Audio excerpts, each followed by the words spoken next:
어버이 주일, 어버이날은 지났잖아요. 벌써 4일이 지났어요. 지난 수요일인데, 다른 때 같으면 카네이션을 다 꽂아드리는데 올해는 꽂아드리질 않았어요. 왜냐하면 시대가 바뀌어졌더라고요. 지난 수요일날 어르신들이 초대를 받아서 오시는데 카네이션 다신 분들이 딱 제가 2번 봤어요. 2분을. 둘을 넣으니 한 분은 제대로 꽂아 있고 한 분은 이렇게 거꾸로 꽂아 있어가지고, 아, 카네이션을 좀 안 달아드리고 다 이제는 바구니로, 시대가 왜 바구니로 이렇게 다 드리더라고요. 다 받으셨죠?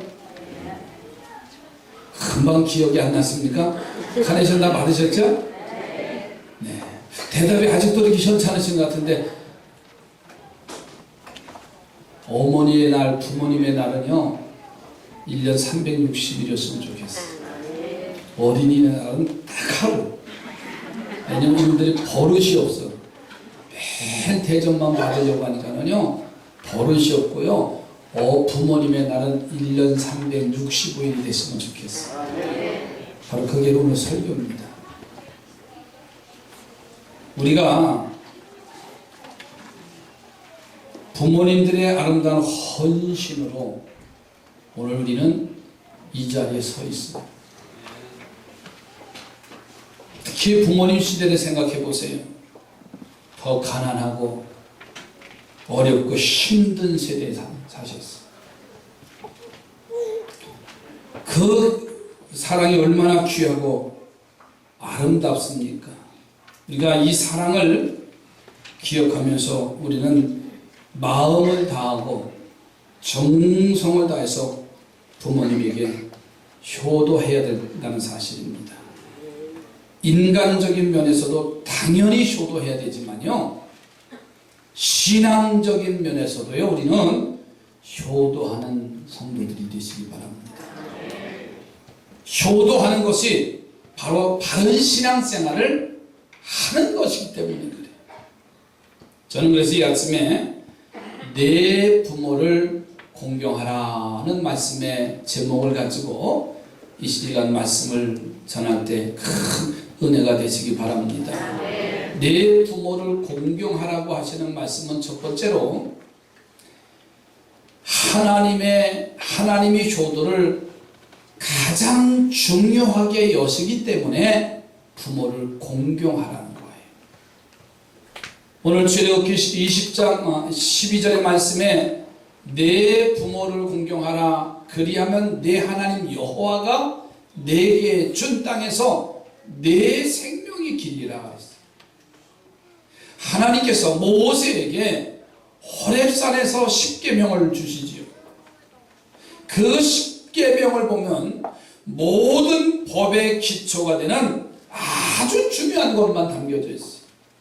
그래서 한쪽의 돌판에는 1계명서부터 4계명이 새겨져 있고, 한쪽의 돌판에는 5계명서부터 마지막 10번째인 10계명이 새겨져 있어요. 그래서 1계명서부터 4계명까지는 사람이 하나님 앞에 행할 것에 대한 계명이 있기 때문에 대신 명령이다. 그리고 5번째부터 10번째의 계명은 사람이 사람에게 명령하는, 해야 할 계명을 말씀하기 때문에 대인 계명이다, 이렇게 말할 수가 있어요. 자, 이 10계명은 모두 순서가 다 정해져 있어요. 그것은 중요한 순서부터 매겨져 있어요. 그래서 사람이 하나님 앞에 행할 일이 가장 중요하기 때문에 첫 번째부터 4번째까지 하나님에 대한 말씀이 기록되어졌고, 그리고 5번째부터 10번째까지는 사람이 사람에게 행할 일을 바로 선포하고 계명하고 있어요. 자, 그런데 사람이 사람에게 행할 계명 중에 제일 먼저 되는 5계명이 바로 우리가 알고 있는 부모를 뭐 하라고요? 공경하라, 효도하라는 거예요. 그러니까 하나님이 하나님을 공경하는 것을 제일 중요시 여기고 그 다음 중요하게 여기는 것은 부모에게 효도하라는 겁니다. 우리는 당연히 부모에게 효도하지만요, 또 한 가지 우리가 효도해야 할 이유가 있어요. 하나님이 그것을 제일 중요시 여깁니다. 여러분, 기독교는 효도의 종교입니다. 누가 기독교를 불효의 종교라고 말했습니까? 아닙니다. 단지 믿지 않는 사람들이 제사 문제 때문에 불효의 종교라고, 부모도 모르는 종교라고 말했어요. 그러나 성경에 가장 중요한 것은 부모에게 효도하는 종교가 우리 기독교입니다. 옆에 분하고 우리 부모에게 효도하며 삽시다. 이게 신앙생활입니다. 저는 장인어른 원로 목사님이 처할머니, 제 집사람 할머니에게 하는 것을 아주 전도사 시절, 신학교 시절 때부터 봤어요. 목사가 얼마나 바쁩니까? 또 집회를, 부흥회를 많이 다니셨어요. 근데 기억에 남는 것은 집회를, 부흥회를 가시려고 가방을 싸놓고 아침에 할머니 방문을 두드리셔요. 그리고서는 들어가셔서 저 어디 부흥회 갔다 오는데 어머니 기도해 주세요 하고 무릎을 꿇고 어머님에게 기도를 받고 집회를 가죠. 그리고 집회를 다녀오시면은 짐도 풀어놓기 전에 어머니 방문을 두드리시고 들어가셔요. 그리고 집회를, 부흥회를 잘 다녀왔습니다 하면서, 그리고 기도받고, 그리고서는 이제 당신 방으로 가는 것을 젊었을 때 봤습니다. 또 연세가 많으셔서 몸이 불편해서 고동이 불편하니까는 혈액순환이 안 되고 푹 맞으셨어요. 나중에는 그냥 늘 몸이 차고 저려요. 저는 종로에 있는 백제약국을 그때 알았어요. 지금도 있는지 모르겠어요. 아프다고 하시면은, 약이 떨어지면은 전철을 타고 서울 종로까지 가셔서 약봉다리 하나 들고 오셔요. 그리고서 그냥 아프다는데 파스를 다 붙여드리셔.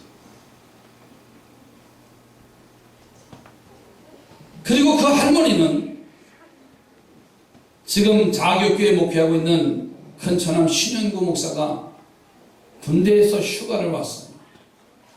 마지막 돌아가시는 날, 그날 아침에 이 손주를 위해서 누워 계시다가 할머니 저 이제 부대 들어갑니다. 그러니까 일어나셔가지고요 축복의 기도를 해주시고, 그리고 점심을 잡수셨는지 모르겠어요. 제가 이제 그 처남을 저 포천에 데려다 주고 오니까 하나님이 부르셨어요. 그런 어머니셨고 그런 효도하는 목회자였어요. 여러분, 기독교인은 불효자가 아닙니다. 시간을 내서라도, 아니 시간을 만들어서라도 신앙생활의 연장이 되기 때문에 효도하는 것은 당연합니다. 다윗이 처음에는요 유다 지파 한 지파의 왕으로 출발했어요. 그리고 나머지 11지파의 왕은 사울의 아들 이스보셋이 11지파의 왕으로 살았어요.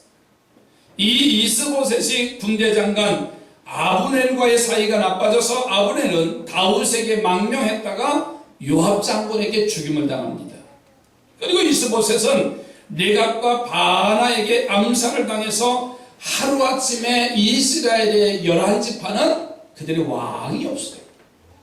11지파의 장로들이 할 수 없이 회의를 하고 못마땅하지만은 이 유다 지파의 왕으로 있는 다윗에게 찾아와서 머리를 숙이고 다윗을 왕으로 모셔요. 다윗은 사울의 가문과의 문제 때문에 그들이 못마땅하지만 자기를 왕으로 추대하는 것을 잘 알고 있었습니다. 그러자 블레셋이 다윗이 왕이 되었다는 소식을 듣고 침공해 오는데 다윗은 그 전쟁터에 두 번씩이나 나가서 그들과 싸워서 그 전쟁의 승리자가 됩니다. 이제 나라 밖의 문제가 해결됐습니다. 11지파의 마음을 추스리는 일이 가장 중요한 일인데, 그러나 이 다윗은 나라 안에 안정을 취하는 것보다는 하나님의 법궤가 방치되어져 있는 것을 바랐기에, 기라기 하나님의 방치되어 있는 법궤를 모셔온 일을 이 다윗 왕이 먼저 합니다. 사람의 눈으로 보면 11지파, 12지파가 하나가 된다는 것은 쉽지가 않습니다. 누가 우리의 왕으로 추대되었느냐고 하면서 백성들의 불만이 많을 겁니다. 그래서 왕으로 등극했으면 백성들의 인심을 사고 그리고 자기의 기반을 든든히 하는 것이 우선으로 되어야 되는데, 다윗은 그것이 중요한 것이 아니라 하나님의 성전을 세우는 일이 가장 중요하게 여기었기에 11지파의 마음을 다윗에게 돌리게 하시는 일을 하나님이 대신해 주신 것을 볼 수가 있습니다. 자기 안위와 자기 정권을 위해서, 백성들의 마음을 위해서 그것을 했다고 한다면 하나의 마음이 되지는 않았을 거예요. 그러나 하나님의 법궤를 하나님의 성전으로 모시고 오려고 하는 하나님 중심의 삶을 살았을 때 그 예루살렘에 평화를 주었을 뿐만 아니라 전쟁에서 이기게 한 사건을 볼 수가 있습니다. 우리가 당연히 부모에게 효도해야 하지만 그것을 하나님이 중요하게 여기고 계시다는 것을 알아서 더 효도하는 우리 삼산의 성도들이 되시기 바랍니다. 그러면 다윗에게 축복하신 하나님이 오늘 우리들에게도 축복하실 줄로 믿습니다. 복을 받기 위해서 효도해서는 안 되겠지만 나를 낳아주시고 길러주시고 나를 위해서 희생을 아끼지 않는 부모님이기 때문에 효도하고 하나님이 그것을 가장 중요하게 여기시기 때문에 우리가 효도한다면 부모님께는 우리의 도리를 다하는 것이 될 것이고, 그로 인해서 하나님의 사랑받는 우리 삼산의 성도들이 될 줄로 믿습니다. 이야 어버이주일, 어버이날은 지났습니다만은 제가 서론적으로 말씀을 드렸습니다. 어버이날은 1년 365일이 됐으면 좋겠다. 왜 그럴까요? 우리는 내 중심으로 살아요. 자기 편의대로 살아요. 이후는 더 중요합니다. 물질 만능주의가 시대가 되어졌기 때문에 앞으로 5, 6년만 지나면요, 은퇴하는 인원이 70만 명이 는답니다. 베이비부모 시대, 6.25 전쟁 이후의 시대가 70만 명이 은퇴한답니다. 어디로 갈까요? 경제적으로 힘이 없습니다. 곳곳에는 요양원이 이제 기다리고 있어. 거기다 모신다고 효도를 다 하는 겁니까? 아니잖아요. 하나님이 명령하신 일, 하나님이 효도를 가장 중요시 여기기 때문에 매일매일 단 한순간 우리는 잊어서는 안 되면 될 것 같아요. 두 번째로는요, 하나님이 효도를 행하라고 명령하셨어요. 에베소서 6장 1절로 2절에 말씀합니다. 자녀들아, 주 안에서 너희 부모에게 순종하라. 이것이 옳으니라. 내 아버지와 어머니를 공경하라. 이것은 약속 있는 첫 계명이다 그랬어요. 하나님은요, 효도를 중요하게 여기셨을 뿐만 아니라 그것을 행하라고 명령하고 계신 거예요. 이것을 효도가 중요한 것을, 이제 중요하다는 것을 아는데 그치지 말고 행해야야 그 의미가 있다는 하나님의 뜻입니다. 예수님이 제자들에게 이런 이야기로 질문을 던졌어요. 어떤 사람에게 두 아들이 있는데 그들에게 아버지가 어떠한 일을 하라고 명령을 내렸습니다. 그러자 큰 아들은 예 하고 대답을 하고 가더니 강간무소식이 아무 일도 하지 않았어요. 근데 둘째 아들에게 너 이것 좀 행하라 하고 하니까는 둘째 아들은 나는 못합니다 라고 하더니 뒤늦게 가서 그 일을 행했습니다. 그리고 예수님은 이 두 아들 중에 제자들에게 묻습니다. 누가 아버지의 마음을 기쁘게 했느냐? 그렇게 물어요. 큰 아들을 보세요. 알고는 있었지만 행하지 않았어요. 그러나 둘째 아들은 그 당시의 상황과 조건 때문에 알지 못하고 순종하지 않았지만 나중에 그것을 깨닫고 행했으니 둘째가 옳다는 뜻을 제자들에게 가르쳐줬어요. 그래서 달란트 비유 중에서요, 5달란트, 2달란트 받은 사람이 2배로 남긴 것이 잘한 것이 아닙니다. 5달란트나 2달란트 받은 사람은 즉시 가서 행했기 때문에 칭찬을 받은 거예요. 그러나 1달란트 받은 사람 보세요. 그것도 즉시 가서 행동으로 옮기질 않았어요. 그것이 책망의 대상이 됐잖아요. 자, 그러면 우리가 효도를 우리가 어떻게 행할까요? 첫째는 부모님에게 순종했으면 좋겠어요. 요셉을 보세요. 야곱의 19번째 아들입니다. 노년의 나이 많이 들어서 얻은 아들입니다. 라헬의 소생이지요. 그러니까 이 요셉을 야곱이 지나칠 정도로 편애했어요. 내리사랑이라고요.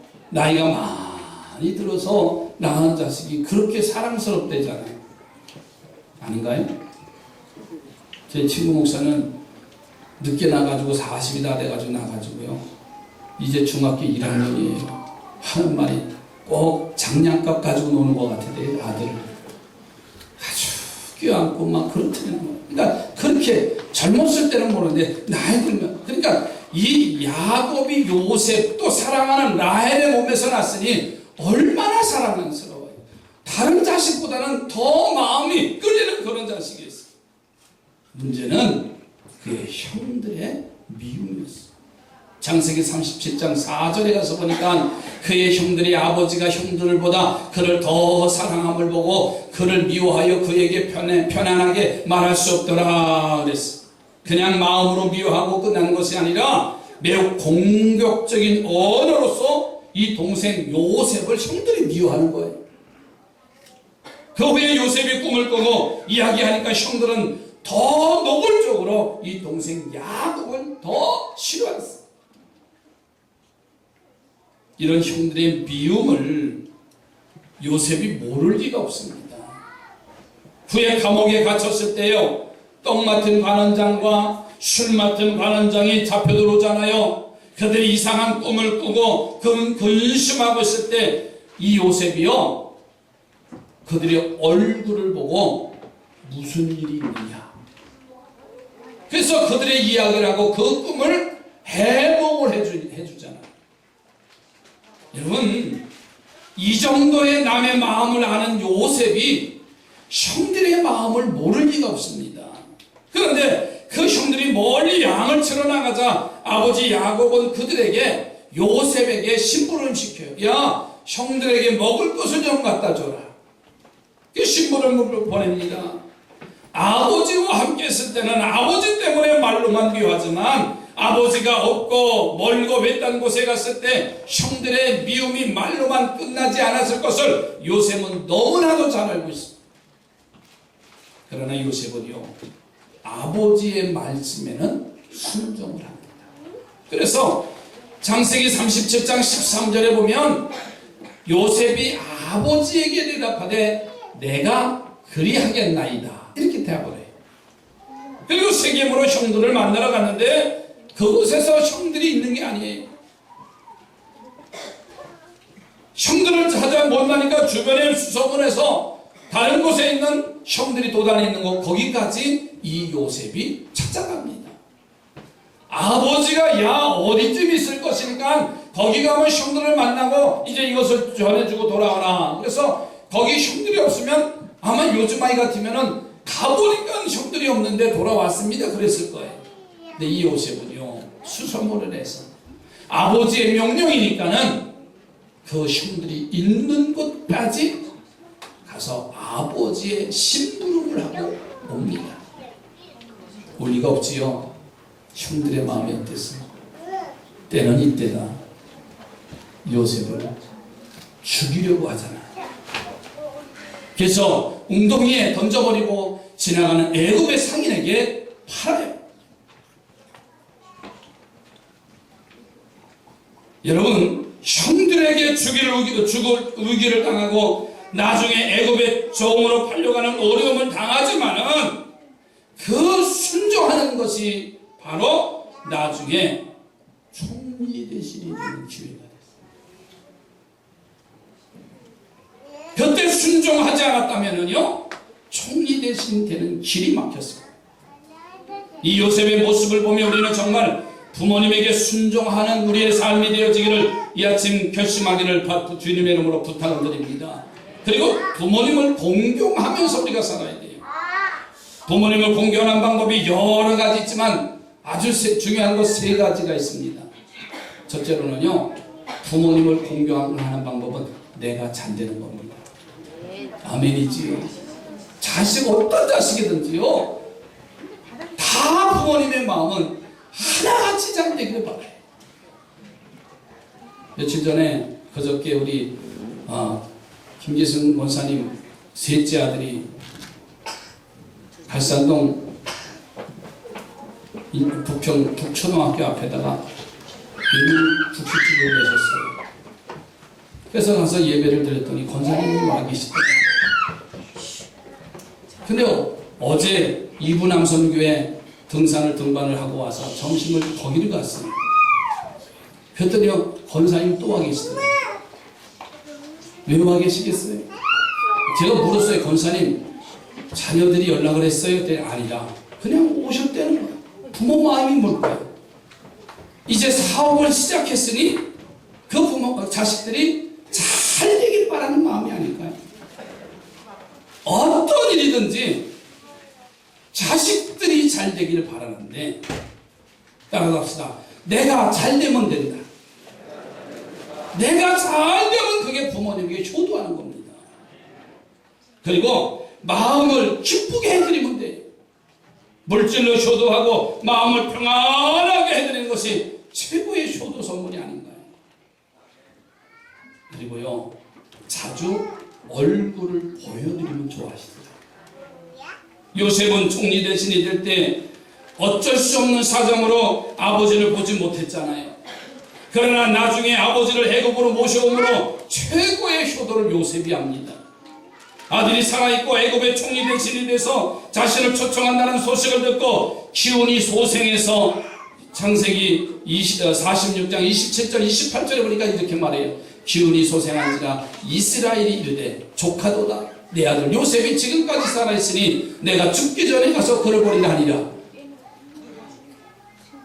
그렇게 말하고서는 이 야곱이 130세의 노후를 이끌고 그 먼 길을 힘들다 하지 아니하시고 요셉을 만나요. 여러분, 내가 잘되고 마음을 기쁘게 해드리고 우리 얼굴을 자주 보여드려서 최고의 효도를 행하셔서 효도라고 하는 하나님의 명령을 준행하는 복된 성도들이 되어지기를 주의 이름으로 축복합니다. 지난 주간에 신방하면서 우리 김남옥 장로님네 신방을 갔어요. 그랬더니 미국에서 12년 만에 둘째 딸이 왔어요. 제가 그런 말을 했어요. 오늘 어버이날인데 어버이날로서 최고의 선물을 부모에게 했다. 아멘이지요. 보여드리는 겁니다. 아무리 부모님이 내게 잘못했다 할지라도, 나를 편애했다 할지라도요, 우리의 몸을, 우리의 삶을 부모에게 보여드리면 되는 거 아닌가요? 가난하다고요? 출세하지 못했다고요? 부모는 그거 찾지 않아요. 보고 싶어. 아니. 여러분, 세 번째로는 효도하는 자에게 하나님의 축복이 약속됐어요. 계명을 보면 9계명은 모두 다 하라, 하지 말라고 하는 내용이에요. 그래서 이외에 다른 신을 섬기지 말아라. 나 외에 다른 신을 섬기지 말아라. 또 우상을 만들지 말라. 내 이름을 망령되이 일컬지 말라. 안식일을 거룩하게 지키라.